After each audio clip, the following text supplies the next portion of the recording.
안녕하세요. 오해금지입니다. 방사선이 익숙하지 않은 사람들에게 다소 충격적인 소식으로 영상을 시작해 보겠습니다. 병원에서 환자의 정확한 진단을 위해서 CT를 찍어야 되는데 CT에서 나오는 방사선 때문에 암이 증가될 수 있다는 이야기입니다. 기사를 보면 의료 방사선으로 인한 피폭 선량이 1.96mS에서 2.42mS로 증가했다고 나와 있는데요. 이렇게만 보면 굉장히 위험한 것 같은데, 그런데 0.54mS 정도 늘어난 게 얼마나 위험한 걸까요? 또 다른 기사를 보면 도쿄 올림픽 카누 경기장으로부터 300m 떨어진 공원 잔디밭에서 방사능 핫스팟이라며 기준치를 넘는 0.443 마이크로 시버트 퍼 아워가 측정됐다고 합니다. 그렇다면 이 0.443 마이크로 시버트 퍼 아워는 얼마나 위험한 걸까요? 이걸 알기 위해서는 당연히 시버트 단위가 무엇인지, 그리고 어느 정도 수치의 시버트가 우리 몸에 어떤 영향을 주는지를 알아야 합니다. 특히 방사선과 관련해서 우리의 관심사는 딱 하나입니다. 어떤 곳에서 방사선이 나온다는데 이게 우리 몸에 얼마나 피해를 주는 겁니까?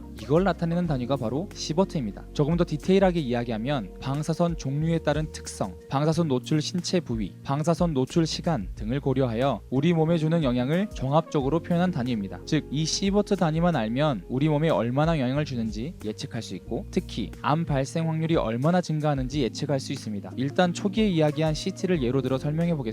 CT를 촬영하는 부위에 따라서 방사선에 노출되는 양이 다른데, 흉부 CT는 약 15mS, 뇌 CT는 8에서 10mS 정도가 됩니다. 이제 15mS 양의 방사선을 맞으면서 증가될 암에 걸릴 확률과 CT를 이용한 정밀 진단을 통해 내 몸 상태를 진단하고 조기에 암을 발견하는 것 중에 어떤 게 나에게 유익이 더 클지 비교해 봅시다.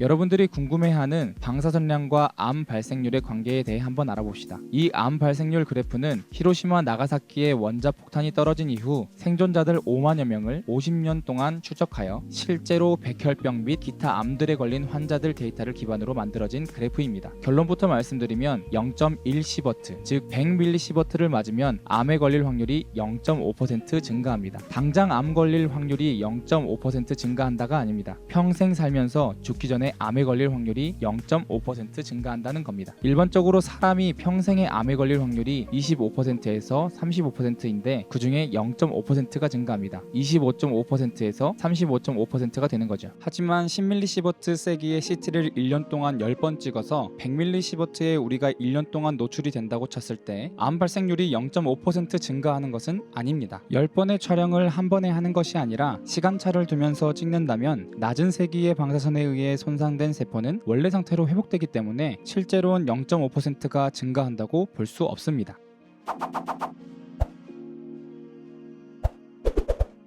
이제 조금 낮은 세기의 방사선에 집중해 보겠습니다. 그래프가 조금 이상한 걸 확인할 수 있죠. 0.1시버트 이상에서는 방사선 세기에 비례해서 암에 걸릴 확률이 증가하는 건 알겠는데, 그보다 낮은 선량의 방사선에 노출됐을 때에는 점선으로 그래프들이 나뉩니다. 이건 과학계에서도 논쟁거리 중 하나인데 여기에는 유의미한 데이터들이 없기 때문에 정확한 영향을 판단할 수 없다는 것입니다. 그래서 결론은 100mS이하의 이하의 선량에서는 방사선이 암 발생에 영향을 주는지 알 수 없다 입니다. 심지어 저기 그래프 밑으로 꺾인 점선도 존재하는데, 낮은 세기의 방사선은 인체의 면역 향상과 노화를 방지하여 오히려 몸에 좋은 영향을 준다라는 호르미시스 효과가 연구되기도 했습니다. 대표적으로 일본의 라돈 온천, 미국 몬타나주 우라늄 광산 라돈 치료 등이 호르미시스 효과의 대표적인 예입니다. 실제로 연구계에서는 동물 실험을 통해 저레벨의 방사선에 의해 활성산소를 제거하는 효소가 증가한다는 것과 면역력 향상에 도움이 되는 임파구 활성화 등이 확인된 바 있습니다. 자, 다시 우리가 집중해야 될 부분은 100mS 이하의 선량에서는 방사선이 암 발생에 영향을 주는지 알 수 없다입니다. 이 그래프를 보게 되면 100mS 이상에서는 선형 모양의 그래프가 나오게 됩니다. 그렇기 때문에 100mS 이하도 자연스럽게 선형 모양이 나올 것 같다라는 생각이 들 겁니다. 하지만 실제 방사선과 암 발생률 증가율의 관계는 그렇지 않습니다. 그럼에도 방사선에 대한 위험을 최소화시키기 위한 관리 기준을 정하기 위해 실제와는 다른 이 직선형의 그래프를 이용하여 규제를 정하고 있습니다. 이를 LNT 모델, 문턱 없는 선형 모델이라고 부르고 있습니다. 암 발생 확률 0.5%를 증가시키는 방사선 100mS를 기준으로 충분한 안전 여유도를 적용하여서 사람들의 암 발생률이 0.005% 증가하는 것을 방지하자는 목표로 연간 1mS 이상의 방사선에 노출되지 않게 방사선 선량 제한을 정해두었습니다. 하지만 이건 어디까지나 관리와 규제를 위한 기준이지 단순하게 계산해서 100mS의 100분의 1 수준인 1mS의 방사선에 노출된다고 암 발생률이 0.005% 증가한다고 말할 수 없습니다. 왜냐고요? 예를 한번 들어보겠습니다.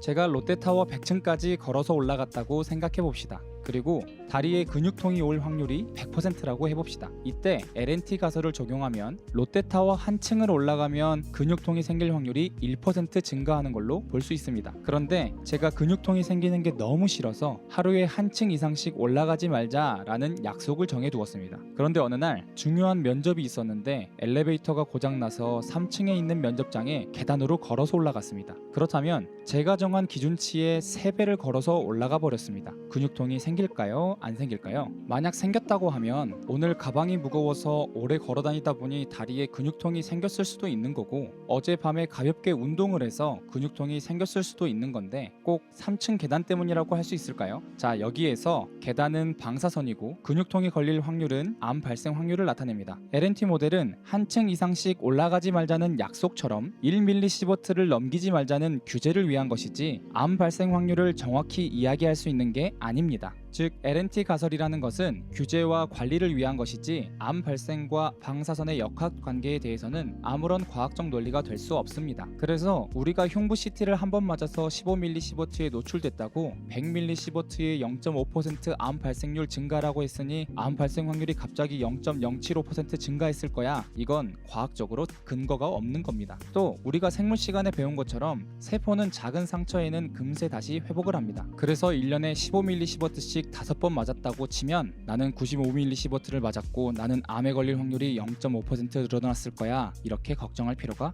없습니다.